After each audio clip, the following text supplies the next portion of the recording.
듣다 보면 옛날 제 생각도 들고 별의별 사연들을 듣고 많은 생각을 하게 됩니다. 늘 듣기만 했던 제가 직접 사연을 보내보려니 괜히 마음이 이상하네요.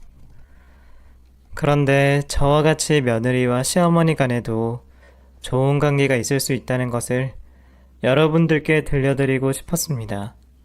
항상 고부관계로 서로의 힘을 다 소진하는 모습이 너무 안타깝더라고요.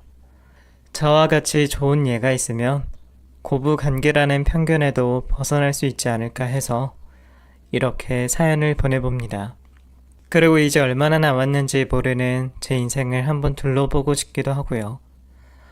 어쩌면 자서전 같을 수 있는 제 이야기를 그럼 시작해 보겠습니다. 다들 없이 살던 그 시절에 촌에서 나고 자란 저는 요즘 사람들처럼 당연하게 누리는 것들을 누리지 못하고 살았습니다. 쌀이 귀해서 매일 보리밥과 감자를 씹어야 했고 물건이나 음식이나 뭐 하나 넉넉하지 못한 탓에 참 아쉬움도 많았죠.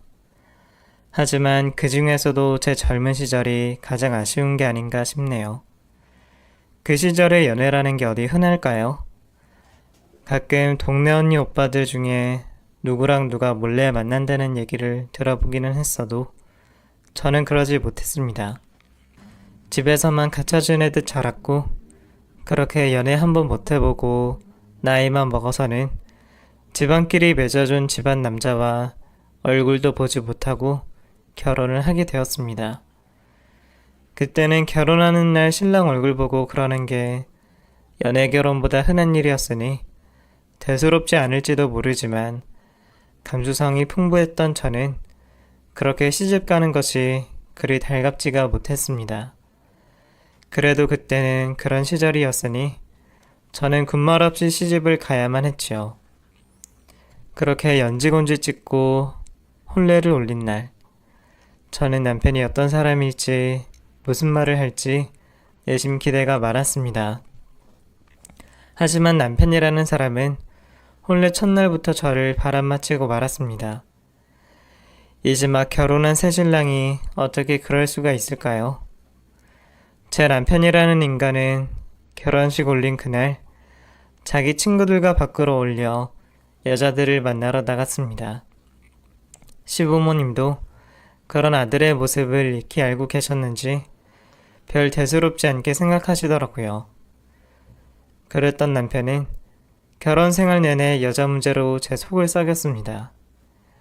대체 결혼까지 한 남자가 왜 저러나 싶을 정도로 남편은 그렇게나 여자들을 좋아했었죠. 그러면서도 마누라인 나한테는 어쩌면 그리 무정한지 저는 늘 여자 끼고 놀러가 나간 남편을 기다리며 독수공방하는 신세가 되었습니다. 요즘 같으면 그런 남편 어디 두고 볼까요? 당장 친정에 일러주고 이혼하자 그러면 그만일 텐데 그때는 이혼이라는 게 흔하지도 않았고 여자가 이혼하면 인생이 망한다 했던 세상이었죠. 집안 망신이라며 친정에도 돌아갈 수 없는 신세였으니까요. 그래서 저는 시대적인 상황과 사람들의 눈초리 때문에 그런 남편을 참고 지켜볼 수밖에 없었습니다. 가뜩이나 낯선 집에 시집가서 시집살이하며 기댈 것도 하나 없었는데 하필 그런 논팽이 같은 남편을 만나 제 고생이 말도 못할 정도로 심했네요. 그렇게 남편의 애정 하나 없어도 시부모님 등살에 저는 아들을 낳았고 그 후로는 남편에게는 신경을 끊으려 애를 쓰며 아들 하나 보고 열심히 살려고 노력했습니다. 남편은 그렇게 미워도 아들은 얼마나 이뻤는지 의지할 곳 하나 없던 제게 아들이 유일한 제 편이고 안식처였습니다. 그래도 자식이 생기면 남편도 철이 좀 들지 않을까 기대를 해보기도 했었는데 제가 바보였던 건지 남편은 자기 자식이 태어났는데도 처자식 챙길 생각은 않고 늘 술집이나 다방을 다니며 여자를 끊지 못했죠. 저는 물론이고 아들에게도 별 관심을 쏟지 않았습니다. 나는 그렇다 치고 참더라도 자식에게까지 그리 무정한 남편을 보니 더 이상 화를 참지 못하고 끌어오를 것 같았습니다. 그래서 아마 그때부터 저도 이혼 생각을 했던 것 같습니다. 그래도 시부모님 앞에서는 어림도 없었죠. 장손 데리고 이혼하는 건 말이 안 된다고 집안 어르신들 뒤집어질 일이었기에 저는 혹시 이혼 얘기를 꺼냈다가 아이만 뺏기고 쫓겨날까 싶어 계속 참고 지낼 수밖에 없었습니다. 언제가 될지 모르겠지만 자식이 다 자라면 그때라도 남편과 갈라설 작정을 하고 살았어요. 그러다 생각보다 일찍 시부모님이 돌아가시고 저는 그제서야 남편에게 이혼을 요구하게 되었습니다. 처자식에게 관심이 없는 줄은 알았지만 남편은 생각보다도 더 무관심하더라고요. 자기 아들을 내가 데려가겠다 하는데도 눈 하나 깜짝 안 하고 저더러 왜 이혼하자 그러는지 묻지도 않는 겁니다. 결국 저는 우리에게 관심 없는 남편 덕분에 어렵지 않게 이혼을 할 수 있었습니다. 그래봤자 위자료 돈을 받는 것도 아니고 양육비를 줄 사람도 아니고 그냥 호적 정리에 불과한 일이었지만 저한테는 너무 대단한 일이었습니다. 마음에도 없는 결혼하고 논팽이 같은 남편이랑 살면서 그동안 마음고생이 심했기에 제게는 감옥에서 벗어나는 것과 다름이 없었죠.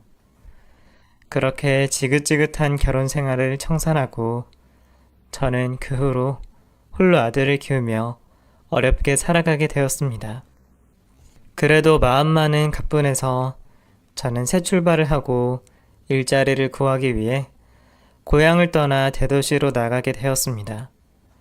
당장 연고도 없이 아들 데리고 자리를 잡으려고 하니 막막했지만 시댁에서 고생이란 고생 다 해본 저는 더 두려울 게 없었습니다. 그렇게 해서 저는 도시에서 자리를 잡고 청소일부터 주방 설거지에 별일 다 하며 어렵게 아들을 키웠습니다. 배운 것도 없고 가진 것도 없어서 몸 굴려서 돈 버는 수밖에 없었지만 내가 열심히 하면 우리 아들과 내가 먹고 살 수 있으니 더 열심히 하지 않을 수가 없었습니다. 제가 그렇게 고생을 하는 것을 보며 저희 아들은 저를 호강시켜 주겠다며 열심히 공부를 하곤 했습니다. 아들에게 많은 것을 바라는 건 아니지만 날 위해서 그렇게 공부한다는 아들을 보면서 위안을 얻고 행복을 느꼈죠. 어릴 적부터 공부 열심히 해서 엄마 호강을 시켜주겠다던 아들은 제 기대처럼 잘 자라주었고 좋은 대학을 입학하여 자격증 시험을 준비하게 되었습니다. 요즘 다들 취업도 어렵고 먹고 살기 어렵다는 걸 보니 자격증 공부하는 우리 아들도 걱정이 많이 되더라고요. 그래도 늘 잘해주던 아들이었으니 무리 없이 잘해낼 거라 생각하며 저는 아들을 묵묵히 응원하고 있었습니다. 그런 아들이 좋은 짝 만나기만 하면 참 좋겠다 싶은데 우리 아들은 여자한테는 별로 관심이 없는지 여자친구 한번 데려오는 일이 없더라고요. 그걸 보면 지 아버지랑은 안 닮아서 참 다행이다 싶으면서도 이러다 혼자 사는 건 아닐까 걱정스럽기도 했었죠. 그런데 어느 날부터인가 아들이 밖에서 선물 같은 걸 들고 들어오며 연애하는 낌새를 보이는 겁니다. 곱게 포장이 된 선물을 보니 누가 봐도 여학생이 준 것 같은데 별말 없는 아들을 보며 저는 궁금해서 먼저 물었습니다. 아들, 요즘 누구 만나는 사람 있어? 만나는 사람은 무슨, 공부하기 바쁜데 연애할 시간이 어디 있어요. 그래도 바빠도 다 연애할 수 있지. 그럼 저 선물은 누가 준 거야? 여자친구 아니야? 아니에요. 저 정말 여자친구 없어요. 이건 그냥 누가 준 거예요. 누가 준 건데? 비밀인 거야? 그냥 나 좋다고 쫓아다니는 여자애 하나 있어요. 뜨뜻미지근한 아들 반응을 봐서는 정말 만나는 사이는 아닌 것 같았고 얘기를 들어보니 어떤 아가씨가 우리 아들이 좋다고 쫓아다니는 듯 싶었습니다. 우리 아들을 좋아해 준다니 얼굴도 본 적 없는 그 아가씨가 괜히 마음에 들더라고요. 그 아가씨가 우리 아들이 정말 많이 좋은지 매번 선물에 영양제에 아들을 많이 챙겨주는 듯 보여 고맙기도 했습니다. 그러다 집 근처에서 제가 그 아가씨를 보게 되었죠. 그렇게 얼떨결에 인사를 하게 되었는데 쑥스럽다고 휙 도망가는 게 아니라 저한테 다가와서 인사를 깍듯이 하더라고요. 어머니, 안녕하세요. 저 태민이랑 같은 학교 다니는 이희선이라고 합니다. 갑자기 인사드려 죄송해요. 제가 오늘 태민이에게 줄 게 있어서 잠시 들렸어요. 아, 그래요. 반가워요. 그럼 온 김에 우리 집에 가서 저녁이라도 먹고 갈래요? 아니에요, 어머니. 금방 갈 거예요. 너도 이제 가? 아니야. 여기까지 왔는데 그냥 보내면 쓰나. 안 그래도 장 봐서 올라가는 길인데 밥이라도 먹고 가요. 정말 그래도 될까요? 그럼 제가 어머니 저녁 준비하시는 거 도와드릴게요. 둘이 같이 있는 걸 보니 그 아가씨가 우리 아들 좋다고 쫓아다니는 그 아가씨인 걸 알겠더라고요. 그래서 저는 어떤 아가씨인지 궁금한 마음에 저녁을 같이 먹자며 집으로 데려갔습니다. 좁은 우리 집에 그런 자리가 불편할 텐데도 내색 하나 없이 시종일관 밝은 모습으로 있는 그 아이를 보며 저는 좋은 인상을 받았습니다. 어머니, 제가 들고 갈게요. 저 주세요. 아유, 무거울 텐데. 아니에요. 저 되게 힘세요. 정말이에요. 요즘 깍쟁이 같은 아가씨들 같지 않고 수더분하고 싹싹한 모습을 보니 참 괜찮다 싶은 겁니다. 게다가 가정교육도 잘 받았는지 젓가락질도 잘하고 예의도 아주 바른 게 저는 그 학생이 정말 마음에 들었습니다. 제 마음 같아서는 우리 아들이랑 잘해봤으면 좋겠다 싶더라고요. 그런데 우리 아들은 뭐가 불만인지 그 아가씨와 만나볼 마음이 영 없는 듯 보였습니다. 나중에 왜 그러냐 물어봤더니 얼굴이 못나서 싫다 그러더라고요. 예쁜 얼굴은 아니긴 하지만 그 정도면 귀여운 상인데 저는 아들이 아직 철이 없어서 그런다 싶었습니다. 그 후로도 그 아가씨는 힘든 시험 준비하는 우리 아들을 챙겨주었고 언젠가부터인지 우리 아들도 그 아가씨의 마음을 알아주고 둘이 잘 만나고 있는 듯 보였습니다. 공부해야 되는 마당에 괜히 엄한 여자 만나는 건 아닐까 걱정이었는데 그 아가씨라면 저도 마음 놓고 있을 수 있겠더군요. 그 아가씨가 우리 아들을 얼마나 열심히 챙기는지 제가 너무 고마울 정도였어요. 그 아가씨 덕분인지 계속 떨어지던 시험도 합격하고 그 후로 우리 아들 일이 술술 풀리는 듯 싶었습니다. 저는 아무래도 그 아가씨가 복덩이 같았어요.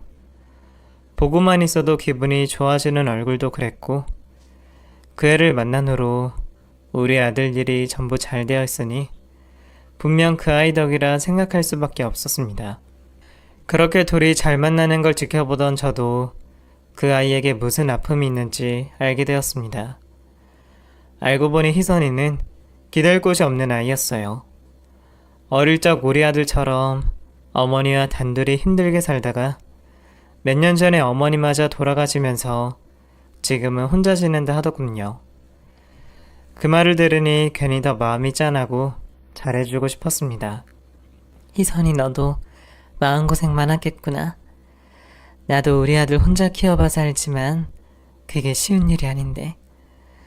그래도 어머니가 희선이 참 예쁘고 바르게 잘 길러주셨다. 내가 꼭 감사 인사 드려야겠어. 그렇게 말씀해 주셔서 감사해요. 사실 저도 혼자 되면서 많이 힘들기도 하고 주변 사람들 생활경 때문에 힘들었는데 어머님이 그렇게 대해주시니 정말 감사합니다.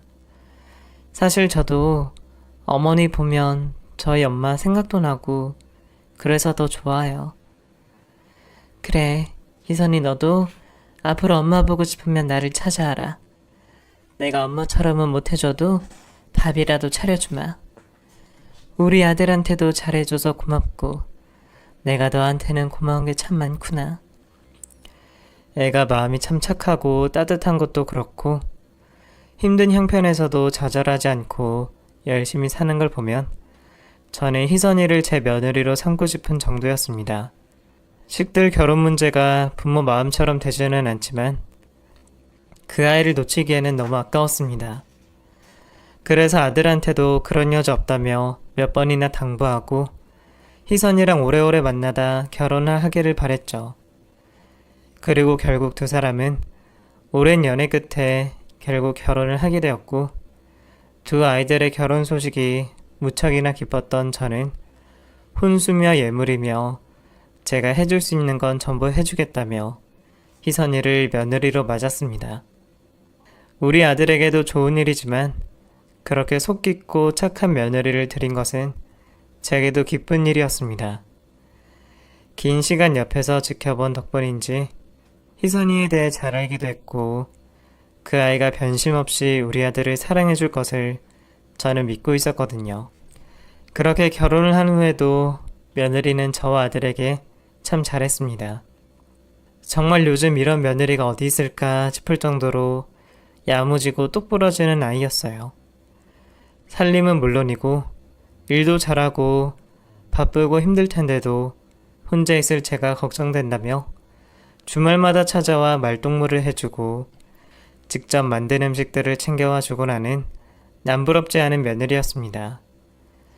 누군가는 내가 고아 며느리 본다고 불쌍하다 싶어 하던데 그런 사람들에게 우리 며느리가 얼마나 대단하고 잘하는지 보여주고 싶을 정도였어요. 게다가 남편에게는 얼마나 더 잘하던지 위가 안 좋다며 식단 관리해주고 일 열심히 하라고 매번 보양식에 영양식에 제가 어미였지만 저는 아들에게 그렇게까지 해주지 못했었는데 싶어서 괜히 미안할 정도였어요. 그렇게 아들이 헌신적인 며느리 덕분에 호강하며 잘 지내는 모습을 보니 드디어 제가 바라던 대로 좋은 여자 얻어서 잘 사는 듯해서 기쁠 수밖에 없었습니다. 시어머니 늙은 노인에 취급하고 밥만 축내는 식충이로 보는 며느리들도 있다고 하던데 우리 며느리는 저를 아들만큼이나 극진히 모셨습니다. 바쁜 아들을 대신해 저를 데리고 여러 명소를 데려가 줄 때면 항상 따님이 어머님께 너무 잘하시네요. 효녀 두셨네요. 라는 말을 듣고는 했습니다. 그럴 때면 저는 딸 팔불출인 것 마냥 다른 것을 못 봐서 그렇지 우리 딸이 이런 것 말고도 나한테 얼마나 잘하는데요. 효녀예요, 효녀. 라는 말을 했습니다. 집 인근의 주민들 중에는 며느리가 제 딸인 줄 알고 있는 사람들도 있을 정도였어요. 그만큼이나 며느리는 저에게 무척이나 잘해주었고 저 또한 살갑게 대해주는 희선이에게 감사하며 무엇이든 하나라도 더 해주려고 노력했습니다. 그렇게 3년이라는 시간이 흘러갔어요. 시간이 흘러 가벼운 장난도 칠 만큼 편해진 며느리 덕분에 행복한 노년의 시간을 보내고 있었습니다. 그런데 언젠가부터 며느리의 표정이 좋지 않았어요. 물론 제 앞에서는 빵긋빵긋 웃으며 전과 다름없는 모습을 보였지만 멀리 떨어져 있을 때는 무슨 말 못할 고민이 있는지 항상 어두운 표정이었죠. 무슨 일이든 미주알 고주알 말해주던 아이가 혼자 고민을 가지고 있는 모습에 제가 물어나 볼까 싶었지만 저에게 말 못할 일이라서 저러고 있겠거니 했습니다. 며느리가 먼저 저를 찾기 전까지는 제가 모른 척하는 게 나을 거라 생각했어요. 그리고 가끔은 아들네 부부방에서 큰 소리가 들리기도 했습니다. 물론 집안 모든 곳이 울릴 정도로 다투는 것은 아니었지만 제법 소란스럽기는 했습니다. 몇 번은 제가 방에 들어가 두 사람을 말린 적도 있었죠. 별일 아니라는 아들과 며느리의 말과 금방 아무런 일 없었다는 듯이 행동하는 것을 보고는 단순히 부부 사이에 있을 수 있는 말다툼 정도라고 생각했습니다. 결혼을 하고 같이 살게 된 게 고작 3년밖에 안 되었으니 아직 의견 대립이 얼마나 많겠어요. 거기다 저 때문에 의견 충돌이 있는 즉시 해결을 하지 못하고 쌓아두었다 이야기하니 충분히 어느 정도의 다툼은 있을 수 있을 거라 생각했죠. 그때마다 아들을 말리고 며느리를 위로해주면서 저는 제 역할을 다하고 있다고 착각했었습니다. 조금씩 불안한 징조는 보였지만 저는 눈치를 못 채고 평범한 하루하루를 지내고 있었어요. 그런데 어느 날 갑자기 며느리가 집안에서 없어졌습니다. 아들이 친구들과 온천 여행을 다녀오라고 선물을 주어 3박 4일 정도 내려왔다 오니 현관 앞 신발장에서부터 거실까지 며느리 물건과 사진들이 없는 겁니다. 그때까지도 며느리가 이 집에서 나갔을 거라고 생각하지 못했어요. 손을 씻고 제 방에 들어갈 때까지 늙은이의 기우라고 생각했습니다. 그런데 좀처럼 불길한 생각이 떠나가지가 않았죠. 저는 조심스럽게 아들네 부부가 쓰는 방을 열어보았습니다. 그런데 그곳에서도 아들의 흔적만 있을 뿐 며느리의 물건들이 몽땅 다 사라진 겁니다. 며느리에게 잠시 머리를 식히러 갈 친정도 없었고 잠시라도 집을 비우게 된다면 분명히 저에게 문자 메시지라도 남길 아이인데 집구석 어디에도 며느리가 저에게 남긴 메모가 없었어요. 휴대폰으로 며느리에게 전화를 해보았지만 연락이 되지를 않더라고요. 아들 부부가 심하게 다툼이라도 했나 싶었습니다. 그래서 홧김에 나가기라도 했나 싶었어요. 퇴근하고 집으로 돌아올 아들에게 물어보기로 하고 초조히 기다리게 되었죠. 아들은 퇴근 시간이 훌쩍 지났는데도 집으로 오지 않더라고요. 그러다 보니 머릿속에 별별 생각이 다 들고 있을 때 현관문 비밀번호를 누르는 소리가 들려왔습니다.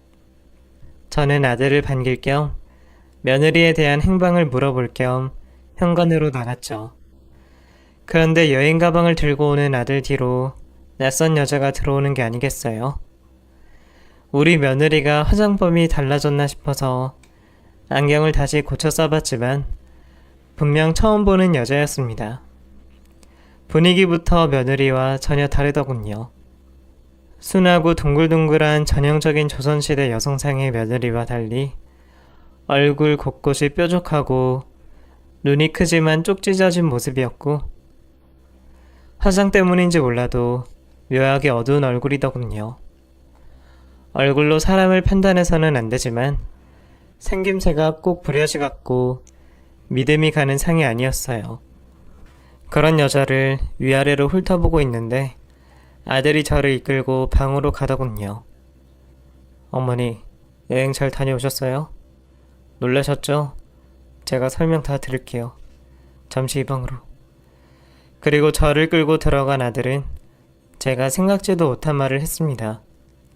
미리 말씀드렸어야 했는데 그러면 또 저희 감정과 상관없이 어머니 의견과 감정이 섞일 것 같아서 말씀을 못 드렸어요. 저랑 희선이 이혼했어요. 뭐? 이혼?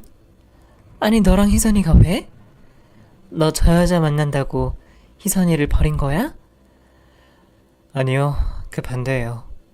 희선이가 저 몰래 바람을 피웠어요. 그리고 제 통장에 손을 대기도 했고요. 통장에 손대는 거야 걔나 저나 어려운 형편에서 자라서 마음껏 돈 쓰고 싶은 욕심이 날 수 있다고 해도 외도는 용서할 수가 없잖아요. 어머니도 아시잖아요. 어머니도 저도 아버지 때문에 아직까지 마음에 상처가 있다는 거. 도저히 안 되겠더라고요. 이전에 다투었던 거 모두 그 일 때문이었고요. 그래서 희선이와 같이 살기는 했지만 사실 별거 상태였죠. 그러면 저 여자는 누구니? 이혼을 이제 막 했다고 말하는 애가 왜 여자가 있어? 그리고 집으로 데리고 오기는 왜 데리고 와? 제가 희선 일로 힘들어할 때 만나게 된 여자예요.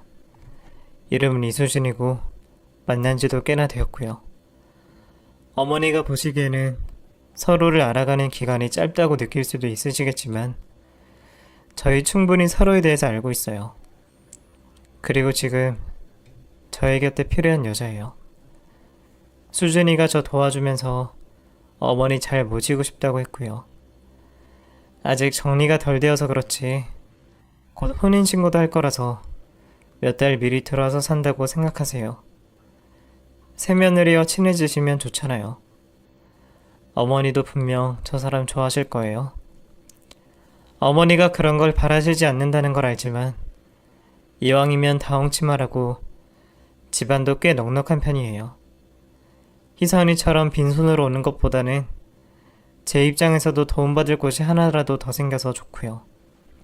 제가 며느리를 잘못 보지 않았을 텐데 외도를 했다니 믿을 수가 없었습니다. 아무리 얌전한 고양이 부뚜막에 먼저 올라간다고 하지만 내가 같이 살며 겪은 희선이는 그럴 아이가 아니었거든요. 그렇다고 여자 관계가 복잡한 아빠 때문에 제가 받은 상처를 알고 자신 스스로도 큰 상처가 있는 아들이 먼저 저 여자를 만나 외도했을 거라 의심할 수는 없었습니다. 희선이가 정말 억울한 거라면 저에게 도움을 청했을 거라고 생각하며 아들 말을 믿을 수밖에 없었죠. 그리고 희선이가 제 연락을 받지 않는 모습에서 아들이 말하는 정황에 힘을 실어주기도 했죠. 머리로는 이해를 했지만 가슴으로 이해를 하지 못하고 있을 때 작은 방을 나와 거실로 나가니 주방에서 음식하는 소리가 나더군요. 수진이라는 그 낯선 여자는 벌써부터 자신의 주방인 것처럼 주방에서 앞치마를 두르고 음식을 내오고 있었습니다. 얘기가 길어지는 것 같아서요. 제가 어머님께서 시장하실 것 같아서 요리 좀 했습니다. 그리고 인사가 너무 늦었습니다. 저 김수진이라고 합니다. 어머님, 제가 새 며느리예요. 진지 드세요. 예의가 바르다고 말해야 할지 뻔뻔하다고 말해야 할지 자신을 새 며느리라고 소개를 한 아이는 대뜸 저에게 식사를 권했습니다. 음식이 입에 들어갈 기분은 아니었지만 그렇다고 저를 생각하며 차린 밥상을 외면할 수는 없겠더군요. 내키지는 않았지만 식탁에 앉게 되었죠. 그렇게 끓여온 찌개 국물을 한술 뜨는데 저는 그런 맛을 처음 느껴봤습니다. 태민이가 어린 시절 엄마 도와준다고 만들었던 찌개보다 맛이 없더라고요. 대충 재료만 넣고 끓여도 이 맛보다 나을 텐데 대체 무엇을 넣고 음식을 만든 건지 목구멍으로 넘기기가 힘들 정도였죠. 간이 잘못되었나 싶었습니다. 그런데 다시 한번 숟가락 넣기가 겁이 나더군요. 그래서 다른 요리로 내어온 소고기 볶음을 집었습니다. 그런데 소금을 얼마나 때려 넣은 건지 이거는 짜기만 하더군요. 설명하기론 한우라고 하던데 아까운 돈만 버렸다고 생각했습니다. 맹물에 요리한 소고기 한두 점 넣으면 국이 될 정도였으니까요. 이전에 해둔 반찬거리만 집어먹다 충격으로 밥 생각이 없다며 겨우 자리를 뜰 수가 있었죠. 그렇게 수진이라는 새 며느리와의 생활이 시작되었습니다. 요리야 그럴 수 있다고 생각했어요. 넉넉한 형편이라면 저 나이 되어서도 손에 물 한 번 안 묻혀볼 수도 있으니까요. 오히려 부족한 실력에 처음 보는 시어머니 요리 해주겠다고 한 마음씨가 예쁠 수가 있겠죠. 그런데 생활을 하면서 알게 된 새며느리는 아들이 설명한 것과 완전히 달랐습니다. 얼굴 예쁘장한 것 외에는 제대로 된 것이 하나도 없었어요. 음식 솜씨는 앞에서 말을 하여 아실 테고 어른 앞에서 보이는 예의, 평소 인성, 뭐 하나 마음에 드는 구석이 없었습니다. 나이가 이제 막 20살 정도 되었으면 제가 이해라도 해볼 텐데 아들 나이에 겨우 2살 어린 애가 출신과 다르게 저렴한 모습을 보이니 마음이 가지 않더라고요. 아들 말로는 부잣집 출신에 배운 것도 많다고 하던데 뭐 저런가 했습니다. 거기다 자기가 불편한 것을 숨기지를 않더라고요. 같이 사는 내내 제가 눈치를 봐야 했습니다. 결정적으로 집안에서 통화를 하는데 저보고 들으라는 건지 제 뒷말을 하더군요. 아니, 같이 있어. 몰라. 자기 나이에 친구도 가려가면서 사귀나 봐. 근처에 비슷한 나이 모이는 센터도 있는데 안 가. 곧 죽어도 옛날 친구들 만나야 돼. 가끔은 일부러 일어나 싶기도 한다니까. 누구만 아니면 어디다가 확 보내버리는 건데 눈치도 없는지 그럴 생각은 하나도 없어. 완전히 거머리야, 거머리. 거머리 몰라? 아, 왜? 그 사람 피 빨아먹는 그 징그러운 거. 아, 그래, 완전 그거야. 쭈글쭈글한 게 똑같다. 다른 사람이 말을 한다면 제 말을 하는 거라 의심하지도 않을 겁니다. 그런데 아들과 자신 사이에 낀 불필요한 존재처럼 저를 생각하는 새며느리여서 그런 통화 내용도 심상치 않게 들었어요. 교묘하게 하는 말 때문에 문을 열고 들어가 제 말이라며 따질 수도 없었습니다. 말싸움을 해보았자 제가 새며느리를 이길 수도 없고요. 그런 일이 계속되고 몇 달이 넘어가자 오히려 눈치를 보고 있는 사람은 제가 되더군요. 그러다 보니 우리 며느리 생각이 더 났습니다. 희선이가 저에게 참 무심도 하지. 그간 지내면서 서로를 얼마나 아꼈는데 저에게 연락 한 번을 안 하는 게 섭섭하더군요. 거기다 휴대폰 번호를 바꿔서 제가 먼저 연락할 수도 없었습니다. 새며느리가 아들과 말한 것과 전혀 다른 행동들을 할 때마다 아들이 저에게 말한 희선이의 외도와 일탈이 의심이 가기 시작했어요. 보고 싶기도 하고 사실 여부도 확인하고자 제가 직접 찾아보기로 했죠.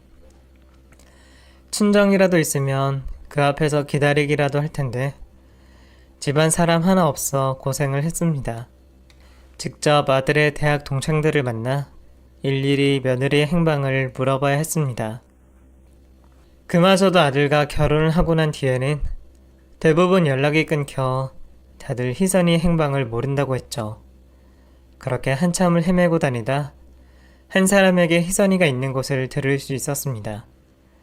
그런데 뭔가 이상하더라고요. 제가 태민이 엄마라 밝혔더니 말하기를 꺼려하는 겁니다. 그리고 희선이가 살고 있는 곳을 알게 된 것도 먼저 도움을 청하는 희선이의 연락을 받아서 알게 되었다고 말했죠. 어찌되었든 자세한 건 희선이를 만나서 들어보면 된다고 생각했고 저는 적어준 주소를 따라 가게 되었습니다. 도착하니 대학생들이 많이 살 법한 원룸이더군요. 그것도 주택가에서도 한참은 들어가 외진 곳에 있는 건물이었습니다. 건물 현관 비밀번호를 몰라서 건물에 들어가는 사람을 기다리고 있던 중에 건물 안쪽에서 웬 임산부가 나오더군요. 무슨 사정이길래 임신을 하고 작은 원룸에서 지내나 싶었는데 그 임산부가 바로 내 며느리 희선인 겁니다.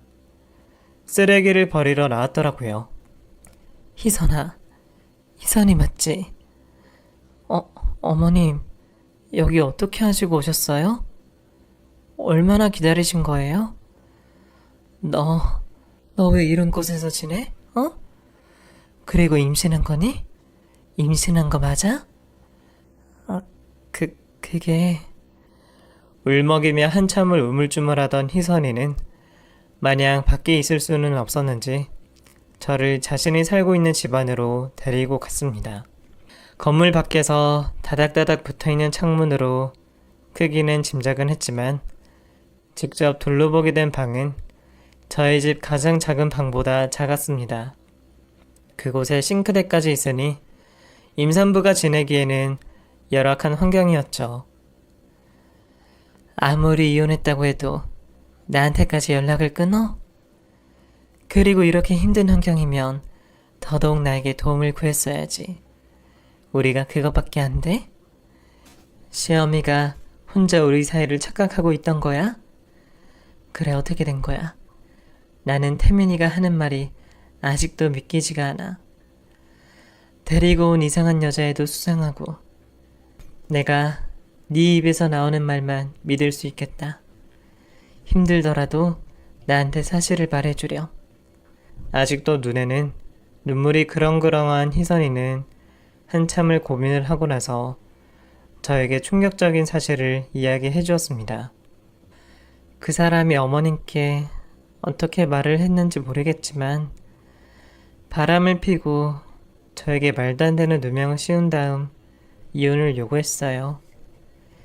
회사 일이 바빠지고 잦은 회식 때문에 집에 늦게 들어오는 건 그러려니 했는데 집에 있는 동안에도 휴대폰을 손에 놓지 않더라고요. 저도 그런 남편이 의심되기는 했지만 괜히 다툼을 벌이기 싫어서 아니겠지 하고 넘어갔는데 남편이 샤워하러 간 사이에 보게 되었어요. 남편이 수진이라는 그 여자와 하는 메시지들이요. 처음에는 경고를 하면 그만둘 줄 알았는데 저를 무시하고 계속 만나더라고요. 저도 참을 수가 없어서 홧김에 이혼을 이야기했는데 자기가 바라는 게 이혼이라며 오히려 절 조롱하기까지 했죠. 어떻게든 버티다 보면 상간녀가 나가 떨어질 거라고, 그러면 남편도 다시 돌아올 거라고 생각했는데 제가 버티자 오히려 남편이 함정을 팠어요. 서류 좀 동료에게 가져다 달라고 해서 시키는 대로 했더니 겨우 차 안에 탄 모습으로 제가 외도를 했다고 우기고 자기가 제 명의로 개통한 휴대폰으로 메시지를 조작해서 불륜 증거라고 겁을 주더라고요. 거기다가 자기가 쓰라며 준 통장에서 뺀 생활비를 빼돌린 거라며 어머님께 말할까 생각도 했는데 아들이 그렇게 했다고 알게 되시면 얼마나 힘드시겠어요. 또 저랑 그 사람 다투는 모습 보면 어머님께서 충격받으시고 잘못되기라도 하실까봐 제가 사라지는 게 낫겠다고 생각했어요. 뭐? 이 바보야. 그걸 왜 나한테 말을 하지 않아? 나한테 말했으면 이 상황, 이 꼴까지는 안 됐었잖아. 왜 너를 생각하지 늙은 시어미를 생각해? 그런 뱃속의 아이는. 네, 태민 씨 아이예요. 어머니, 죄송하지만 이 아이는 절대 안 돼요. 혹시라도 데려가실 생각이면 제발 그러지 말아주세요. 저 여기 태민 씨가 이혼 합의로 준 돈 아끼려고 전세로 들어왔고요. 그래서 아직 통장에 제법 돈 많아요. 더 좋은 데로 갈 수 있는데 아이 낳고 얼마간은 버텨야 하니까 여기로 온 거예요. 아이가 좀 크면 더 넓혀서 갈 거예요. 제가 잘 키울 수 있으니까 제발 아이만은 데려가지 말아주세요. 야 이거사, 너는 아직도 네 시어머니를 몰라? 어? 내가 왜 데려가? 그리고 못난 아들을 둔 나를 욕해 하지. 네가 왜 죄송해? 아유, 이 미련한 거사. 잔뜩 움츠려 있는 희선이의 모습에 눈물이 폭포수처럼 쏟아졌습니다. 목을 놓아 제가 울자 그제서야 희선이 눈에 맺혀있던 눈물들도 쏟아지기 시작했고 우리 두 사람은 한참을 목 놓아 울게 되었어요. 내 자식 새끼라고 하지만 정말 때려 죽이고 싶었습니다.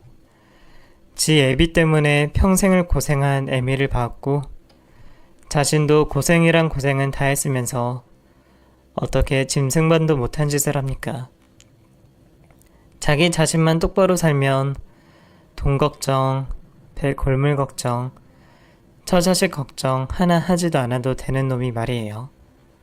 울고 있는 희선이에게서는 과거의 제 모습이 겹쳐 보였고 아들은 언제 변한 건지 자기가 그토록 원망하던 아빠를 닮아가고 있었습니다. 그 생각이 아들을 절대 용서할 수가 없더군요. 내 자식 새끼라고 하고 싶지도 않았습니다. 고향으로 내려갈 생각을 하다 눈앞에 있는 희선이가 눈에 밟히더군요. 희선아, 나는 그런 놈 내 아들이라고 끼고 돌 생각 없다. 네가 무슨 말을 하든 그놈은 내 아들이 아니야. 고향에 내려갈 생각을 하다 너만 괜찮다면 우리 같이 사는 게 어떨까 싶어서 물어본다. 네가 좋다면 난 너와 있는 것이 더 좋아. 네가 내 딸 같기도 하고. 아주 작은 기대에 매달려 한 말이었어요. 그런데 고맙게도 희선이는 제 손을 잡아주었습니다. 그렇게 저는 희선이에게 잠시만 참으라는 말을 하고 집으로 돌아가게 되었어요. 그리고 아들에게 고향에 내려가겠다며 말을 했죠. 새아가도 내가 같이 생활하는 걸 불편해하는 것 같고 나도 이제 복잡한 이곳보다는 고향이 더 편하겠다 싶다. 다만 내가 지금까지 태민이 너를 먹이고 재우고 키운 값은 좀 줬으면 한다. 요즘 세상에 시골이라고 물가가 좀 저렴하겠니? 집도 알아봐야 하고 이것저것 돈 들 곳도 많으니 너도 이해할 거라고 생각한다. 새며느리야 당연히 좋다고 얼굴에 써 있었고 아들은 의외로 머뭇거리기는 했지만 제 완고한 뜻에 어쩔 수 없는지 큰돈을 내놨습니다. 새며느리는 제가 하루라도 일찍이 떠나길 원하는지 아들이 원래 주겠다고 한 돈보다 더 챙겨주더군요. 제 입장에서는 사용처에 대한 별다른 질문 없이 큰돈을 내어주는 게 좋지만 했습니다. 그리고 그 돈으로 저와 희선이 그리고 태어날 아기가 지낼 곳을 마련하게 되었죠. 친자식보다 희선이와 같이 지내는 게 더 마음이 편하고 웃을 일도 많았습니다. 임신을 한 희선이는 집안에 놀고 있을 수는 없다며 일을 알아봤어요. 제가 몇 번이고 말려보았는데 듣지를 않더라고요. 몸에 무리가 가지 않는 선에서 하기로 약속을 하고 난 뒤에 보내주었죠. 임신한 희선이가 그렇게 일을 하는데 제가 가만히 있을 수 있겠나요? 저도 뒤늦게 노인센터에서 연결시켜준 곳에서 적은 돈이었지만 벌게 되었습니다. 그렇게 희선이와 저는 시어머니와 며느리가 아닌 엄마와 딸로 살 비비며 지내게 되었죠. 그리고 소중한 손자 수연이가 태어나게 되었습니다. 누구의 자식을 떠나 딸에게 힘이 되어줄 아이가 태어난 것이 너무 좋았고 감사했어요.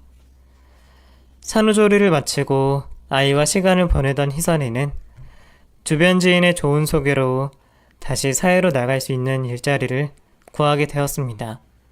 딸이 열심히 일을 한다고 하는데 엄마가 당연히 도와줘야죠. 그래서 제가 수연이를 맡아서 키우게 되었어요. 우리 가족이 더없이 행복함을 느끼고 있을 때 아들이 우리를 찾아왔습니다. 몇 년 동안 연락을 끊고 지내서 제가 눈 감는 날까지 안 만날 줄 알았어요. 솔직히 연락이 되지 않는 어미가 궁금했더라면 어떤 식으로 찾을 수 있었을 텐데 아무런 연락이 없다는 것은 관심이 없다는 것일 테니까요. 평생 안 찾아올 줄 알았던 아들은 저희 앞에 나타나 용서를 구하더군요. 얘기를 듣자 하니 그 수진이라는 여자에게 눈이 멀었던 아들은 꽃뱀에게 사기를 당한 것이었습니다. 넉넉하다는 집안의 형편은 당연히 거짓말이었고 흥청망청 돈을 쓰는 여자 때문에 월급도 많은 아들이 재산을 거의 다 날렸더라고요. 쥐어짜서 나올 때까지 뽑아먹으려고 하는지 지금도 이혼하지 않고 아들 옆에서 있다고 했죠. 이혼을 하니마니 실갱이를 벌이고 있다고 말을 하며 눈물 콧물 쏟고 있는 아들이었지만 정이 가질 않았습니다. 자신만 바라보던 현모양처를 모함하고 버리더니 그대로 자신에게 돌아온 자업자득이었죠. 너랑 내가 도시로 와서 네 아빠의 마지막이 어떻게 되었는지 모르겠지만 지금 네 모습과 비슷하지 않겠니? 아무리 보고 배운 것 그대로 따라한다고 하지만 내가 너를 그렇게 키우진 않았다. 사랑 겉모습에 휘둘러 살려고 한 적이 없어. 네가 지금 받는 고통 다 자업자득이다. 사람 눈에서 가슴에서 피눈물 흘리겠으며 자신도 그 정도 고통을 받을 생각을 하고 있어야지. 앞으로 네가 얼마나 더 힘든 삶을 겪게 될지 모르겠지만 잘나고 똑똑한 아이니 잘 살 거라고 생각한다. 마지막으로 엄마로서는 네가 받고 있는 고통으로 반성하고 평생을 속죄하면서 새 출발해라라는 말밖에 못하겠다.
나는 네 모습에서 네 애비가 보여 도저히 받아들일 수가 없겠구나.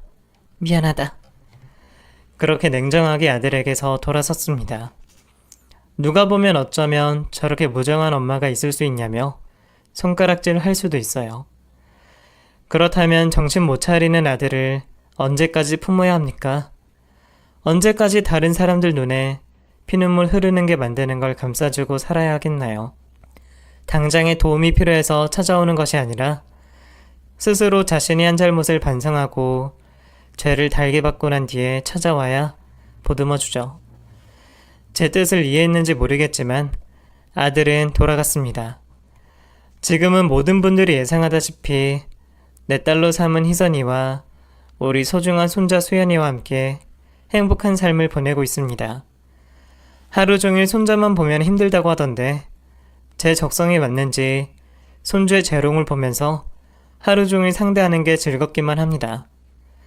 그리고 우리 딸 희선이의 걱정을 조금은 덜어주는 것 같아 기분 좋고요. 느끼한 취업이라 혹시 따돌림을 받으면 어쩌나, 금방 해고가 되면 어떡하나 싶었는데 저에게 하는 만큼이나 사회생활도 싹싹하게 잘하는지 아직까지 회사 생활에 잘 적응하며 지내고 있네요.